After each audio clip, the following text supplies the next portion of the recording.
Assalamualaikum warahmatullahi wabarakatuh.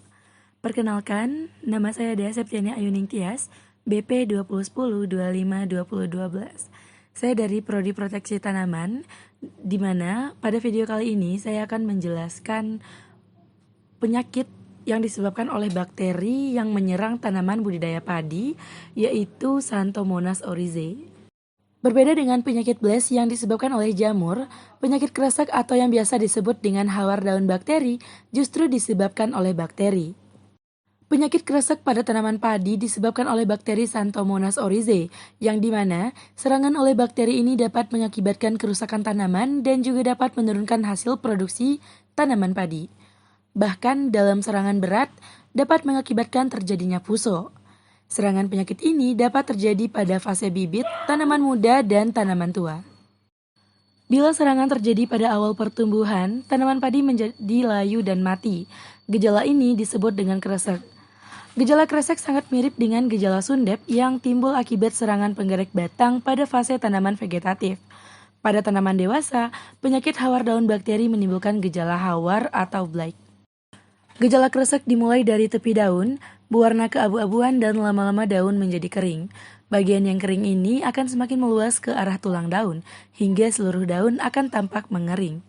Bila serangan terjadi saat berbunga, proses pengisian gabah menjadi tidak sempurna, menyebabkan gabah tidak terisi penuh atau bahkan hampa.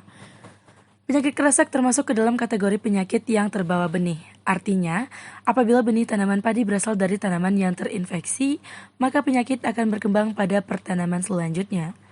Selain benih, penyakit kresek juga bisa ditularkan melalui air, angin, dan alat-alat pertanian.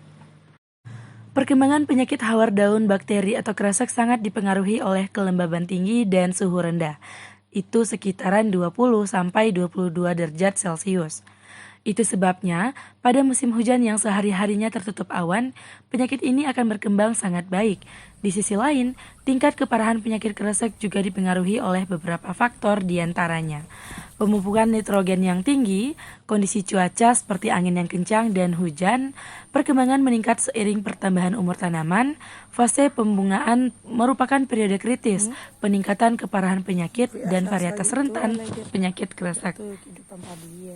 Jika ternyata sudah terlanjur terjadi serangan kresek, maka tindakan pengendalian harus segera dilakukan. Pengendalian penyakit kresek dapat dilakukan dengan berbagai cara, namun yang perlu diperhatikan adalah pengendalian sebaliknya, yang dilakukan dengan cara menggunakan prinsip pengelolaan hama terpadu atau PHT. Dalam hal ini, pengendalian harus memperhatikan keseimbangan ekosistem dan penggunaan pestisida kimia sebagai alternatif terakhir. Prinsip pengendalian yang dapat dilakukan adalah penggunaan benih dan bibit yang sehat, penggunaan agens hayati, Corynebacterium pada benih, pemupukan berimbang, lalu hindari pemupukan N berlebihan, sedangkan P dan K yang cukup. Hindari pemupukan saat tanaman memasuki fase bunting, sanitasi lingkungan dan gulma inang, pengairan berselang 1 hari dingedangi, 3 hari dikeringkan. Lalu, penggunaan pestisida bila serangan sudah tidak mencapai ambang pengendalian, yaitu bisa menggunakan bahan aktif agrimisin 2 cc per liter atau tembaga hidroksida pada saat humor 14 HST, 24 HST, dan 48 HST.